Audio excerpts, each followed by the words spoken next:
com uma pessoa que sabe como desenvolver técnicas para facilitar nesse momento de crise, de ansiedade. E a gente vem aqui trazer soluções para algumas situações que estão no nosso dia a dia.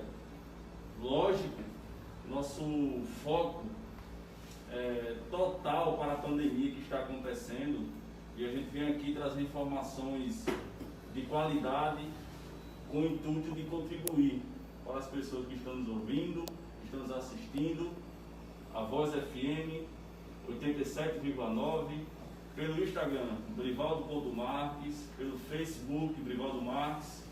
Então, queria agradecer ao entrevistado de hoje, Djalma Lopes, psicólogo, formado pela Universidade Federal de Alagoas.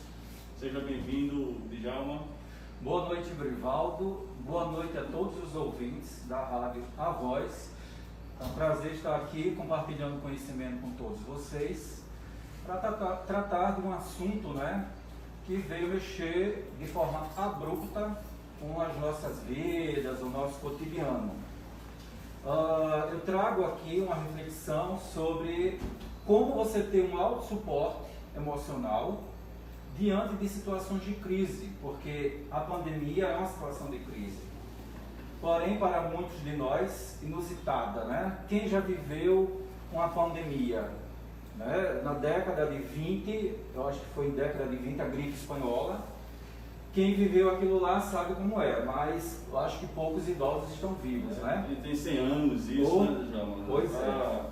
Realmente já passou a geração que viveu, essa geração centenária. Algumas pessoas que estão aí, mas não conseguem nem, acho que, se comunicar hoje, muitas das vezes.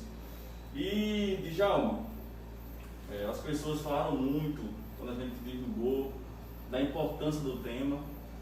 Isso é importante, a gente trazer algo que realmente as pessoas queiram ouvir.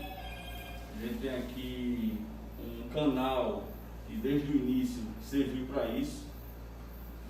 E a gente começa sempre, Djalma, com as situações mais simples, uma explicação mais ampla, para todas as pessoas que estão aqui nos ouvindo, nos assistindo, entender como a gente consegue contribuir através de uma comunicação. Lembrando, pessoal, estamos aqui na rádio, respeitando todas as precauções possíveis.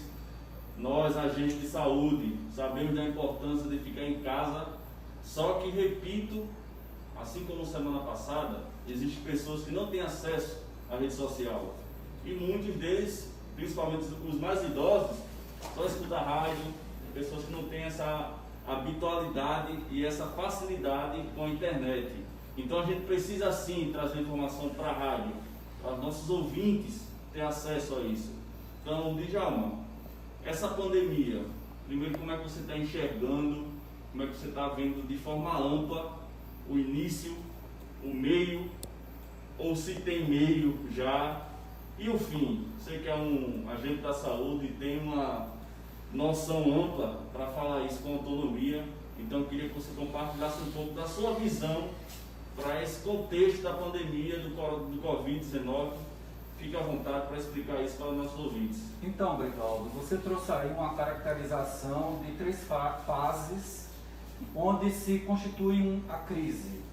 Seja em qualquer evento que a gente viva, que nos leve a um estresse emocional, seja uma crise no sistema financeiro, seja uma crise no sistema de saúde, de segurança, existe esse início, esse meio e esse fim. E esse início se caracteriza por uma reação abrupta, que é a instauração de um desequilíbrio, que no caso da pandemia foram, primeiro, aquelas informações um pouco desencontradas e comunicações não bem certas vindas da China, causando algum espanto e algumas pessoas achando que aquilo poderia não ser verdade, até que começou a obrigatoriedade em alguns decretos de mudar o nosso comportamento de forma bem abrupta, com medidas de higiene e isolamento. E isso causa inicialmente um estado de ansiedade, porque se trata de um risco biológico. Um risco biológico que traz a possibilidade de uma fatalidade. E isso mobiliza em nós um estado de ansiedade muito forte. Esse estado de ansiedade muito forte, ele começa a ficar mais intenso em decorrência da falta de informação. Até porque a pandemia do coronavírus é algo inédito. Nós vemos hoje as grandes instituições da ciência aí correndo contra o tempo para barrar o poder do vírus, esse poder letal. Então, estão aí estudando vacina de uma forma tão veloz, né, como nunca se viu antes. E aí, nós estamos, eu diria, numa fase intermediária, que seria esse meio. Por quê? Porque nós já conseguimos passar pela fase do desequilíbrio, que alterou até o nosso organismo, que o nosso ciclo circadiano dia e noite, porque as nossas atividades diárias foram abruptamente interrompidas. E isso gera perdas, e perda é luto. Luto não é só quando alguém morre. Sim, sim. Luto são todas as situações de perda na sua vida. Então você perde um processo comum, cotidiano, para ficar aprisionado ou limitado às suas relações sociais. Fica dentro da família, vivendo situações de estresse, porque as diferenças vêm à tona. Não existe mais aquele tempo de externo para você aliviar muitas vezes o seu estresse. A gente fica muito na brincadeira, tem algumas piadas. Quando terminar a pandemia, você escolhe sua mulher ou joga bola. Tem algumas brincadeiras que as pessoas estão levando. Justamente por isso, esse gancho da pessoa que passava de 10 a 12 horas fora de casa e hoje se obriga, muitas das vezes, quem segue a risca e pode ficar em casa, passa praticamente 24 horas, a não ser a saída para o supermercado, para uma farmácia, que é hoje o que é determinado pelo nosso Estado. Então imagina você, de repente, Djalma, se ver numa situação dessa, você ser preso dentro da sua própria casa. Então, como é que as pessoas estão preparadas psicologicamente para isso? Por isso que vem todas essas situações e a importância de você hoje estar discorrendo sobre isso. Com certeza. E aí vem a fase intermediária, que eu acredito, né, que estamos, que todo mundo já sabe, nós já estamos aí, eu acho que há uns 2 meses, dentro dessa nova regra de vida. É claro que com problemas de sono, com problemas diversos do sistema nervoso, né, com vários sintomas, que são sintomas coerentes, porque às vezes a gente adoece, mas você tem que entender que esse adoecimento faz parte de uma transformação na sua vida. Que o processo saúde e doença também é construído dentro da sua história de vida, dentro das suas relações.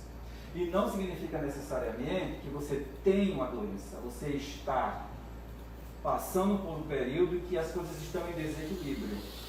E aí entra uma questão que a gente costuma não fazer e que talvez seja aprendizado para o futuro.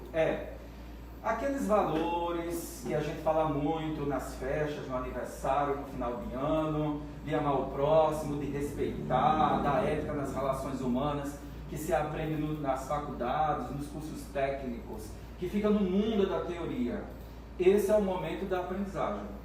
Porque em tudo se tira aprendizado, até em situações de emergências e de catástrofes. Tá? Então, eu acredito que as pessoas devem se voltar para essa reflexão de que o que você está vivendo, todo mundo está compartilhando, não é uma coisa só sua. E vamos ficar antenados em notícias que nos ajudem a ter saúde e não que piore a nossa situação, entendeu? E aí, quem está envolvido nesse processo da crise? Todos os profissionais, de qualquer área. Até você, dentro de casa, tomando as medidas que devem ser feitas para combater a disseminação do vírus, que, segundo os especialistas, embora todo mundo tenha que ter contato para criar imunidade, sim, não é necessário que todo mundo tenha contato agora, porque muita gente pode necessitar de hospitais e não há estrutura para todo mundo ser atendido. E não vamos ficar frisando a possibilidade da morte. Vamos fortalecer o nosso emocional, porque o nosso corpo, a nossa mente, ela é capaz de dar mexer com o nosso organismo. Mente e corpo estão unificados e as suas crenças, os seus valores, tudo isso faz parte do seu processo de saúde. E aí entra a ideia de gerenciamento de riscos. Então, quem trabalha com segurança pública, quem é do bombeiros, que atua sempre em situações de alto estresse, conhece diversas técnicas de gerenciamento de riscos que se inicia pelo fato de você obter as informações mais precisas. Porque, por exemplo, uma pessoa que atua no bombeiro ou no SAMU, que tem um acidente que envolve várias pessoas, inicialmente ela busca informação sobre o lugar, se o ambiente oferece segurança para eu trabalhar, se eu tenho que sinalizar, eu tenho que ver quais são os pacientes de maior risco. Então, gerenciamento de risco se trata de você buscar informações para poder atuar. E há situações como essa pandemia que as informações elas não são muito precisas ainda, mas o que se sabe que a gente pode se sustentar? Usar máscara, os EPIs para aqueles que estão diretamente lidando com pessoas doentes, né? E o isolamento. Essas são as duas informações básicas de gerenciamento de risco que todos nós temos que atuar. Agora tem uma outra questão que é quando a gente começa a fazer a negação da situação, né? Sim, sim. Porque as situações difíceis não são fáceis de encarar. De nenhuma forma, não é, Djalma? Pegando esse gancho dos EPIs, pessoal, existe uma guerra ideológica e partidária que a gente não pode fugir. Quando você falou de máscara, de alguns cuidados, hoje a rede social é fantástica. Realmente, a gente alcança limites que eram inimagináveis há alguns anos atrás. Porém, a desinformação também é muito grande. O fake news. Quando você abre o WhatsApp, grupos e mais grupos, tem áudios de médicos falando que máscara não serve para nada. Tem vídeos de pessoas que diz que tem que todo mundo ir para a rua, que tem que pegar mais 50% da população, para isso acabar o mais rápido possível. E aí, pessoal, eu sempre digo isso, em especial nas minhas próprias redes sociais, que a gente tem que procurar informações de qualidade e fidedigna. Você não pode estar pegando uma corrente de WhatsApp. Uhum. Eu sei que a gente está num gerenciamento de risco, mas a gente tem que falar um pouco até profissionais da saúde também vão nesse gancho. De pegar, não, porque eu vi um áudio que dizia que era médico de São Paulo dizendo que máscara não serve. Como é que a gente desenvolve uma proteção para isso, Djalma? Como é que as pessoas devem ver essas mensagens? Isso afeta, tem pessoas que não querem ver a televisão, isso é verdade, porque entra em pânico, entra em choque. E o que a gente prega ainda não foi aprovado para todo mundo do país a máscara. Isso aí é algo que a gente tem que tentar solucionar, para as pessoas entenderem o que é o importante. A gente fala, as pessoas às vezes não querem saber de uma informação concreta, tudo que pega já passa, pegou de uma pessoa que nem sabe quem é, fala de mensagens, pessoal, e passa para outra pessoa, como se fosse algo concreto. Não, foi um cientista que tem há 10 anos que faz aquele estudo que passou isso para mim. Aproveitando esse gancho de EPI, eu queria que você enfatizasse isso, para as pessoas realmente saberem que é importante. E quem está falando é uma pessoa que tem um estudo científico para isso, não é porque viu em algum local. Uhum. Então, tudo isso que você está falando é o seguinte: a gente vive a era da informação. O avanço das tecnologias da informação e comunicação fez com que todas as barreiras, todos os limites e fronteiras fossem rompidas. Então, o que acontece na China, no Japão, Estados Unidos, Brasil, é imediato. Todo mundo já sabe o que está acontecendo. Porém, existe aí a guerra da informação, porque é ela um instrumento de manipulação de poder. Então, existe dentro de um conjunto político de interesses pessoas que manipulam E nós, seres humanos, temos mecanismos de defesa para não enfrentar sofrimentos. E um deles é negar a realidade. Mas nega mesmo. E quando a pessoa começa a negar a realidade, você vê que é um comportamento até infantil, que você pensa que está louco, mas é um mecanismo inconsciente dela, porque ela não consegue lidar com aquilo, porque vai mexer muito, vai desestruturar, vai deixar cada vez mais nervoso, e ninguém quer sofrer. A gente quer viver no princípio do prazer. Ninguém quer enfrentar a angústia para saber o que é que essa angústia quer dizer para si. Sim. E aí é muito mais fácil eu pegar uma informação dessa para dizer isso tudo é mentira, eu não vou me preocupar com isso. Então, essa notícia falsa, esse fake news, eu vou passar porque isso me acalma. E também o ser humano, ele tem um certo prazer diante das notícias negativas. Isso chama muito mais atenção do que as notícias positivas. Que digam os repórteres, né? Que digam os repórteres, né, que pega aí as notícias de desastre, de crimes, isso dá grande audiência. Então o ser humano, ele não faz um processo de educação, e mesmo que hoje o processo de educação esteja aí, escancarado nas redes sociais, embora há uma parcela que não tem condições de acessar, mas as pessoas mesmo assim relutam. Elas não querem entrar nisso aí. Elas querem tirar a culpa, não participar e fazer de conta que a culpa é sempre do outro, a culpa é do político, eu não participo da gestão do país, eu não tenho nada a ver, a culpa é sempre do prefeito, do vereador, do deputado, do presidente, do senador. E você está isento de tudo. Então esses comportamentos se explicam, mas as pessoas precisam refletir, porque elas vão sim sofrer as consequências de suas atitudes. Não há como você fugir das consequências das suas atitudes, porque você mesmo, quando assume um comportamento, esse comportamento vai trazer um resultado. Você não tem como fugir disso. E às vezes você se pergunta, por que isso acontece comigo? Por que eu só encontro pessoas falsas, por exemplo, né? Entenda que tem algo em você que está lhe conduzindo para viver essas situações ou para encontrar essas pessoas. E às vezes você está valorizando demais um aspecto negativo e está sempre encontrando ele. Então é momento de você buscar uma reflexão. Porque a gente precisa entender que a vida é cheia de angústias, sim. Não tem como você dizer assim, meu filho nunca vai sofrer, nunca vai passar pelo que eu passei. O seu filho vai passar por outra coisa de sofrimento. Sim, sim. Pior, para ele vai ser pior, na verdade, né? Cada pessoa tem a sua percepção do problema, da dificuldade, né, João? Cada um reage de uma forma, né? Exatamente. Então, são esses pontos que a gente tem que discutir. Vou dar um intervalozinho, João, para a gente voltar com o segundo bloco.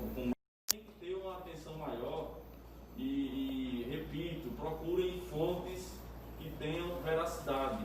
Não vão porque acha ou fulano viu isso em algum local. Vamos seguir o que é real, não o que é fake. Então, Djalma, as pessoas que tiverem interesse de perguntar, fiquem à vontade. O Djalma está aqui para esclarecer algumas dúvidas. O tempo da gente é curto, realmente, tem como a gente conversar sobre tudo, até porque o tema é muito amplo. Mas quem quiser ligar, quiser falar no direct ou mandar aí na própria live, fique à vontade para a gente tentar de alguma forma contribuir para uma alternativa de conforto. Então, Djalma, sobre as técnicas, é uma receita de bolo ou cada caso é um caso? A gente sabe que existem várias derivados de ansiosidade, crises, a tentativa de suicídio, a gente vai para o macro. Quais são as técnicas que a gente tem que seguir? Então, eu gostei muito quando você falou aí essa técnica, como é essa receita de bolo. Porque a sociedade ela tem uma visão, às vezes, muito objetiva das coisas. Por exemplo, a engenharia civil vai fazer um planejamento de construção de uma obra e ela utiliza-se de várias técnicas, desde as técnicas de implantação do projeto, estaqueamento, uma série de coisas, as técnicas que têm a ver com a segurança.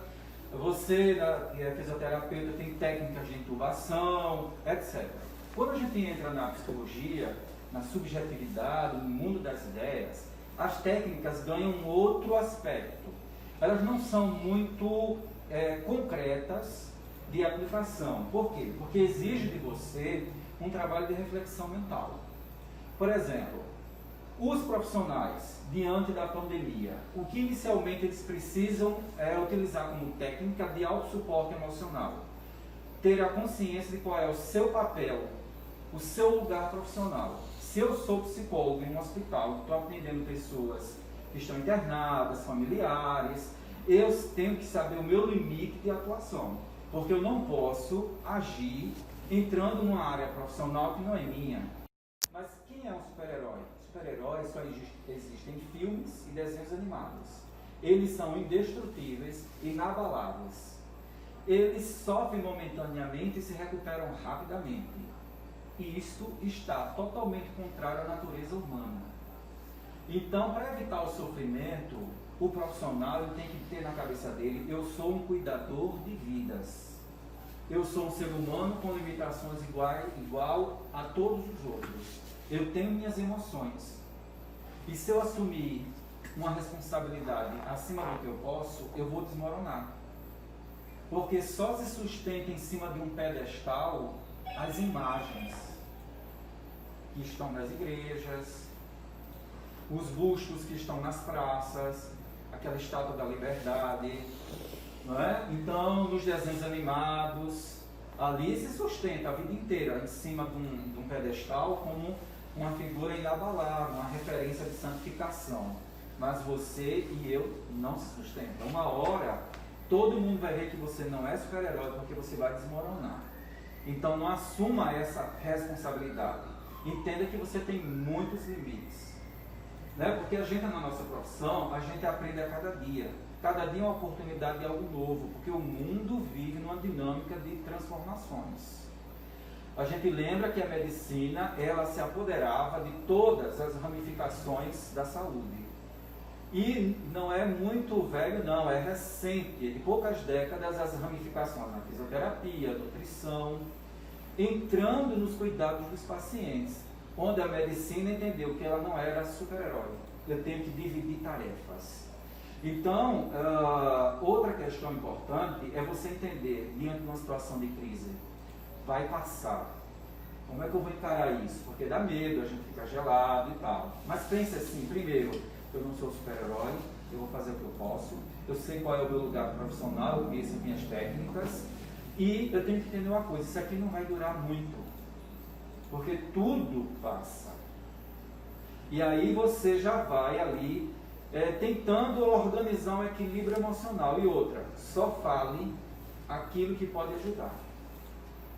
Perfeito. Se a sua informação não vai contribuir, você não emita essa informação, para não aumentar o estado de crise da situação.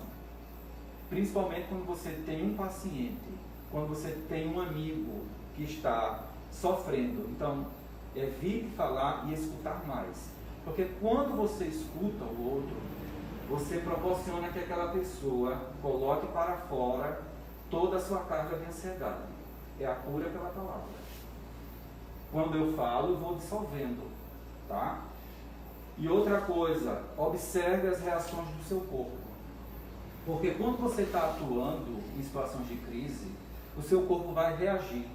Você vai sentir tontura, você pode sentir tremores, você pode sentir dores epigástricas, o estômago pode doer, tá? Você pode sentir cãibra, calafrio, você pode sentir uma vontade de correr, de sair dali, uma sensação de irrealidade, onde eu estou, que é tudo isso é normal dentro de uma situação de crise. E quando você começa a identificar o contexto, você está ajudando no seu processo de restabelecimento, porque eu estou vendo que eu estou sofrendo e o porquê. Por que eu estou sentindo isso? Isso deve ter a ver com tudo isso que eu estou vivendo. Isso ajuda a gente se reestruturar. Então, isso é durante a atuação. Depois que passa a atuação, o cara do SAMU socorreu nessa noite 3 pessoas com acidentes gravíssimos, 20 pessoas dilaceradas. O profissional de saúde no hospital viu a morte de 15 pessoas por coronavírus. Essa pessoa, quando chegar em casa, que correu para lá, para cá, que teve medo, que teve susto, vai estar exausta. Ela precisa se recompor. Fisicamente e psicologicamente, né? Ela precisa ter um suporte alimentar, ela precisa ter um descanso. Mas ela tem que também estar observando os sintomas dela, por quanto tempo isso está durando. Porque se passa muito tempo, ela tem que ter a consciência de dizer assim, eu vou pedir ajuda. Não aguento mais, né, João? Olha, eu preciso, amigo, eu estou assim, o que é que você acha? Porque você precisa reconhecer até onde, porque para você se doar a alguém, a gente só dá o que tem. Se você não tem estrutura naquele momento de fornecer suporte para o outro, você tem que admitir e sair de cena, para se reestruturar e depois voltar. Quantos profissionais pegaram o Covid, saíram 15 dias, né? Sim. Que já tem uma informação aí que é 21 dias, que eu não sei se isso é verdade, tá? Que tem que ficar isolado. E até 28 também, não é? Tem outro artigo que diz 28. Porque como é uma pandemia e algo novo, vai ter esse desencontro de informação, porque os estudos vão se avançando e vão mostrando a realidade. Mas tem artigos, inclusive, que diz que são 28 dias. Do início ao final, para não conseguir contagiar mais. E isso faz parte de toda a situação nova. Então a gente tem que entender que não tem como ter exatidão em tudo. Né? A gente tem que confiar em quem está aí lutando por nós. Bem, existe uma coisa que é o plano. Agora eu vou sair do plano das ideias, do autossuporte que eu falei. Vou entrar num plano material de autossuporte emocional, quando você vai atuar em qualquer situação de crise, né, para ajudar alguém. Primeiro, você tem que se certificar da sua segurança. Esse ambiente que eu estou indo dar esse suporte, eu vou estar seguro de uma contaminação. Se existe risco de contaminação, eu tenho EPI para isso. Entendeu? Esse ambiente aí proporciona algum risco, aí você está perto de um lugar que tem chances de uma encosta, né, cair, deslizamento de terra, tá? Então você tem que procurar essas informações para que você primeiro se sinta seguro, para passar essa segurança para o outro. Porque se você vai com medo de estar ali, de repente, peraí, eu estou numa via, tem um acidente, a via não foi sinalizada que há um acidente, como é que eu vou ajudar aquelas pessoas se vier um outro carro? Então, primeiro, em qualquer situação que você vai ajudar alguém, você pense logo quais são os riscos que eu corro naquele ambiente e se eu tenho segurança. E outra coisa é você ver ali quais são as alternativas de suporte necessário, porque às vezes você sozinho não dá conta. Verdade. Será que eu vou ter que ligar para alguém, para a ambulância, para a polícia, né? Para algum núcleo aí de assistência social? Quais os riscos que tem? Então, às vezes você precisa chegar no ambiente para mapear a situação, procurar alguém que está, digamos, mais forte ali no meio, porque às vezes a situação, por exemplo, uma família, você vai dar uma notícia de morte, o médico dá notícia de morte, às vezes chama o psicólogo para dar um suporte, e aí a gente tem que ver naquela família quem demonstra uma reação menos abalada. Tem mais capacidade, na verdade, né? De estrutura naquele momento. E aí, porque assim, às vezes você vai fazer um trabalho que o outro não tem condições de ouvir nada. A única coisa que você pode fazer é dizer, olha, eu estou aqui, se você precisar de alguma coisa, me fale. E outra, você não sabe o que está se passando na mente do outro. Porque existem diversas formas da gente enfrentar situações de crise. Existem as formas que você coloca para fora, heterodirige, bota para fora, você agride alguém, você briga com alguém, você quebra alguma coisa, tá? Existem as formas interiorizadas. Eu vou beber, eu vou usar alguma droga, eu vou me cortar ou eu vou tentar o suicídio, que é uma forma de eliminar tudo isso. E aí você entenda que esses comportamentos não é, isso aí é porque quer, porque não tem vergonha na cara. Não, não é bem assim não. Cada um tem a sua capacidade de aguentar determinadas pressões da vida. Então entenda que essa pessoa está fazendo um pedido de socorro. Se alguém diz assim, eu não aguento mais essa minha vida, sabe? Você fica atento, porque essa pessoa está precisando de alguém em quem ela confie para falar dos seus problemas, e às vezes problemas muito íntimos, ou problemas que ela não tem condições de encarar sozinha. E aí você apenas se mostra, olha, pode contar comigo, tá? Em qualquer momento da sua vida. Então, o autossuporte que você pode dar a você é esse. É você observar a situação, ter a sensação de que ali você pode ter uma certa segurança e os cuidados com a sua própria mente. Porque sempre vai acontecer uma situação de risco. Existem várias situações de risco no dia a dia, que é a violência contra a mulher, o assédio sexual, existe aí, às vezes acontece chacinas no norte do Brasil por conta de terra, de madeira. Quantas pessoas estão lá ameaçadas? Né? Isso são situações de risco para essas pessoas. Então a gente tem que entender que analisar o outro, primeiro você analisa você, porque quando você começa a enxergar o que é ser humano, é através de você, refletindo sobre seus medos, suas dificuldades. Entenda que tudo isso que você está refletindo, o outro passa. Só que muita gente vive na capa, todo mundo tem a capa, né? Sim. As pessoas vão naquele Big Brother, inicia todo mundo com máscara. Depois começa a mostrar quem é, porque ninguém sustenta. Não consegue sustentar uma máscara.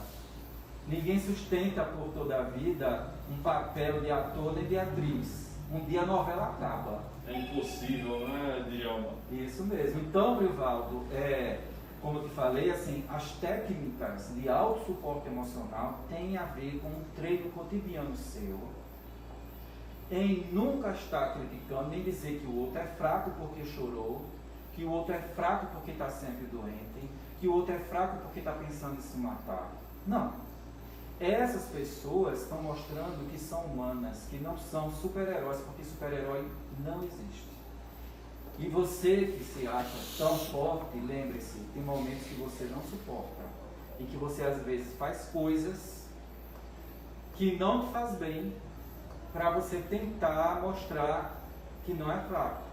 Mas ser humano é ter fraquezas e fortalezas. Isso faz parte. A questão é que muitas vezes a gente tem preconceito com a psicologia, que é coisa de doido, né? Até com a psiquiatria, né? Está melhorando um pouco, tá mas melhorando. ainda tem essa deficiência das pessoas entenderem. A gente inclusive fez aqui campanha do Setembro Amarelo, veio muitos psicólogos e psicólogas discorrer sobre isso, para mostrar que a psicologia está no nosso dia a dia, mostrar de forma muito concreta que isso é real, seus estresses, a sua maratona de trabalho, tudo isso envolve. E tudo que você estava falando aí, Djalma, é a palavra mágica que a gente tem que entender, a empatia. Algo que as pessoas eles totalmente não se extinguem. coloca no lugar do outro, é sempre eu. Né? É uma dificuldade das pessoas ver que a outra pessoa é diferente dela. Isso. E que tem que respeitar aquela pessoa. Por isso, aí a gente vai para várias e várias situações, preconceitos, racismos, entre outros. E a pandemia hoje está entrando nesse contexto das pessoas que, porque José está dentro de uma casa porque é fraco mentalmente, se ele fosse uma pessoa mais forte, estaria na rua aqui. Então, isso são detalhes que a gente tem que acabar, são situações que vêm de centenas de anos atrás, que ainda vem se repetindo. E assim, aproveitando tudo isso que você está falando, veio algumas perguntas, Djalma, que é bom a gente responder. Você, com toda certeza, vai ter algo para dizer esses profissionais que estão passando por isso. Tem profissionais, Djalma, que estão passando 2 meses sem ver seus familiares, porque estão no hospital, muitos por já estarem com Covid, ou por estar sempre em contato, tem medo de levar isso para casa. Então, o que você diria para esses profissionais? Olha, eu diria para vocês que maravilha que nós estamos vivendo a era da revolução da tecnologia. Porque em épocas passadas, você profissional estaria realmente distante sem nenhuma notícia. Hoje, através do seu celular, você pode sim telefonar, ouvir a voz, fazer chamada de vídeo para ver, sabe? E tentar fazer coisas repetidas do seu cotidiano, tá? Tentar fazer algo que relembre a normalidade. Ou seja, se você todo dia de manhã acordava e cumprimentava um parente, tente fazer isso, se for possível, de ligar e dizer, olha, estou ligando só para dizer bom dia, ou à noite, olha, eu estou ligando para me despedir, liguei só para dar a bênção, como eu sempre fazia. O resgate do cotidiano é a estratégia para enfrentar a situação. Por quê? Porque aquele nosso cotidiano nos fazia sentir dentro de uma normalidade. E se você puder fazer isso através dos recursos tecnológicos, isso vai te dar um apoio. Perfeito.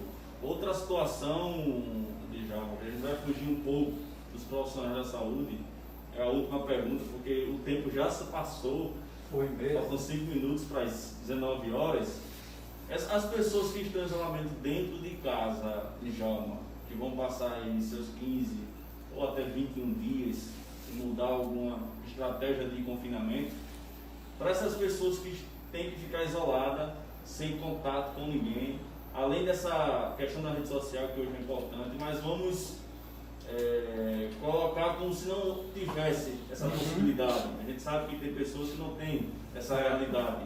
Qual o conselho que você diria para essas pessoas que estão em casa hoje, que não podem estar com o vizinho, que não podem estar em contato com seus familiares? Eu tenho o conselho e a forma que deveriam agir. Esse conselho, muita coisa que eu falei aqui, veio de uma publicação de normas técnicas da Sociedade Brasileira de Psicologia. E entre essas normas técnicas, uma situação como essa, o que você tem que fazer, se você não está em perigo de alguma forma de realmente ter muito contato com as pessoas, é você criar, a partir de agora, pega lápis e papel e anota o que vai fazer de manhã, o que vai fazer à tarde e o que vai fazer à noite. Com isso você vai criar uma rotina, você vai tentar dormir naquele horário, mesmo que você não tenha sono, você vai lá para o quarto, fazer a higiene mental, que é preparar a cama, preparar o quarto, tá? Usar música, alguma coisa que te leve a dormir naquela hora. E acordar naquela hora, mesmo que você não tenha dormido bastante. E aí você vai de manhã, vou fazer minhas necessidades fisiológicas, o café da manhã, vou fazer alguma atividade aqui para que eu possa energizar o meu corpo, tomar um banho de sol aqui na minha casa, fazer uma atividade, fazer uma comida. Então você tem que criar uma rotina, porque quando você cria uma rotina cotidiana, você vai regularizar um hormônio estressor chamado cortisol, que está elevado em muitos de nós no momento, porque desregularizou as nossas práticas cotidianas. Então, quando você cria uma nova organização na sua vida, você reduz a ansiedade e encontra novas formas de enfrentamento. Então, que você vai continuar sofrendo de alguma forma? Vai, independente de estar em isolamento ou não. Então, estamos todos sofrendo. A questão é a capacidade de suportar o sofrimento e depois voltar ao normal, que é o que se chama de resiliência. Né? Você sofre um abalo, durante esse sofrimento você tem que permanecer, isso vai passar, eu vou vencer, isso não é o fim, vou fazer o que eu posso, minhas técnicas de respiração, etc. Perfeito, Djalma. Então, o assunto foi tão bom que passou rápido, Djalma. Que pena, para mim é muito satisfatório trazer isso para o meu canal, trazer uma pessoa que tem essa capacidade intelectual, uma pessoa que realmente se instruiu para tentar de alguma forma ajudar as pessoas que estão passando, inclusive você mesmo, que está se ajudando com suas técnicas, com essas situações que você veio aqui falar. Então, queria agradecer mais uma vez, Djalma, a sua presença. Acredito que terá que ter outros momentos para a gente discorrer mais ainda sobre pandemia e sobre, após pandemia, as dificuldades mentais, todos os temas. É imprescindível hoje a psicologia. E a gente vem mostrando isso há bastante tempo. Então, eu queria agradecer a todos vocês que estão aqui nos ouvindo, da rádio 87,9, a Voz FM, todo mundo aqui do Facebook, do Instagram. É uma satisfação ter esse momento com vocês e de alguma forma ajudar. Acho que a gente está aqui, claro que não é ajudar de qualquer forma. A gente, como o Djalma falou muito bem, você tem que saber como você pode ser. É uma ajuda qualificada, né? Perfeito, não é só chegar e falar o que acha que é certo, você tem que realmente se instruir. A gente tem que pregar isso sempre. Então, Djalma, fico com você as últimas considerações para a gente encerrar, mas essa noite maravilhosa, com a bondade de Deus que está aqui sempre em nossas vidas. Eu agradeço essa oportunidade, porque nós que tivemos a oportunidade de passar por uma faculdade, temos um compromisso social, que é devolver o investimento através dos impostos sociais, a manutenção das universidades públicas e privadas, devolver esse conhecimento para enriquecer a população, dando a ela o poder da palavra através do conhecimento, para transformar suas vidas para melhor. Muito obrigado. Muito obrigado, pessoal. Uma boa noite. Fiquem todos com Deus.